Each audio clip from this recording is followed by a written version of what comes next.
আসসালামু আলাইকুম প্রিয় শিক্ষার্থীরা, কেমন আছো সবাই? আশা করি তোমরা সকলেই অনেক অনেক ভালো আছো। আজকে আমরা যে বিষয়টির সমাধান দেখব সেটি হচ্ছে অষ্টম শ্রেণীর বিজ্ঞান বইয়ের যাযাবর পাখির সন্ধানে।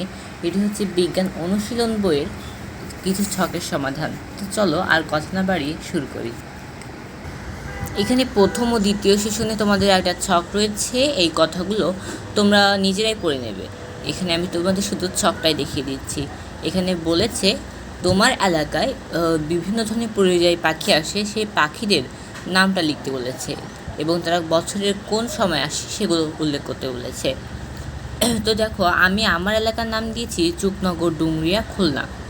এখানে তোমরা নিজেদের এলাকার নাম দিবে। এখানে পরিযায়ী পাখির নাম, এখানে দেখো বেয়ারের ভূতিহাস, এটা আসে ডিসেম্বর থেকে ফেব্রুয়ারিতে। এবং দ্বিতীয়টি দিয়েছি দেখো মোরচে রং ভূতিহাস, তার তৃতীয়টা হচ্ছে ফুলকি হাঁস, চতুর্থটা হচ্ছে পাতি ভূতিহাস, পঞ্চমটা হচ্ছে পলাশি কুড়া ঈগল, ষষ্ঠটা হচ্ছে বনবাটান। দেখো এই ষষ্ঠ থেকে এই দ্বিতীয়টা পর্যন্ত তার আসে শীতের শুরু থেকে গ্রীষ্মের শুরু পর্যন্ত।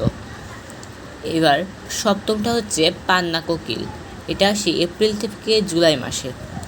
এবং অষ্টমটা হচ্ছে সবুজাল সুমচা, নবমটা হচ্ছে বামন বা বুনো মাছরাঙা।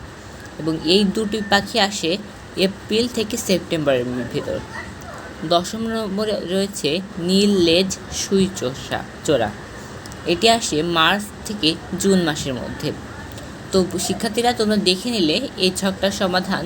আর এটা কিন্তু তুমি আমার থেকে সহায়তা নিয়ে তোমরা নিজেরাই তোমার এলাকায় যেসব পরিযায়ী পাখিরা আসে সেই তাদের নাম দিয়ে এই ছকটি পূরণ করবে। এবং এবার চলো এবার পরের সেশনে এই সেশনেই তোমাদের আরও একটি ছক রয়েছে, চলো সেটা পূরণ করি। দেখো, এই ছকটা হচ্ছে এইখানে, এগুলোকে তোমরা বাসায় পড়ে নেবে। আমি তোমাদের শুধু উত্তরটাই দেখিয়ে দিচ্ছি।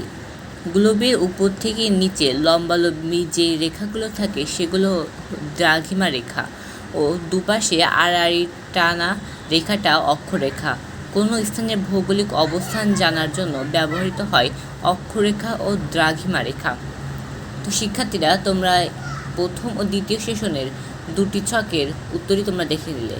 আশা করি তোমরা পরের ক্লাসগুলো দেখবে এবং ভালোভাবে পড়ালেখা করবে। সবাই ভালো থেকো, সুস্থ থেকো।